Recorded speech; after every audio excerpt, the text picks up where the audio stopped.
Yeah fan వేయ్. ఏదో తెలియక చేశాడు, వదిలేయచ్చుగా. అలా ఎలా వదిలేస్తాం, తెలుసుకోవాలిగా. శేఖర్, ఫ్యాన్ 2లో పెట్టు. అయ్యో అయ్యా తప్పైందయ్యా వదిలేండి. ఫ్యాన్ ఊడి పడిపోతాడేమో, వదిలే.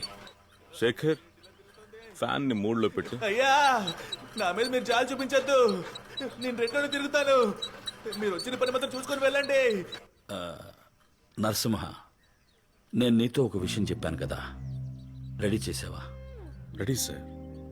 నరసింహ, నేను నిన్ను అడిగినందుకు నీకేం ప్రాబ్లం లేదుగా? ఏంటి సార్ అలా అడిగారు? మీరు చెప్పడం వల్లే చేసిన తప్పులన్నీ కోర్టులో ఒప్పుకున్నాను. మీరు నా శిక్షణ తగ్గించడానికి హెల్ప్ చేశారు. ఆ తర్వాత నేను మారిపోయి ఇప్పుడు మంచి కోసమే అన్నీ చేస్తున్నాను. మీరు నా లైఫ్నే మార్చేశారు. మీకోసం నేను ఇది కూడా చేయలేనా? వెళ్దామా సార్? యా, వెళ్దాం.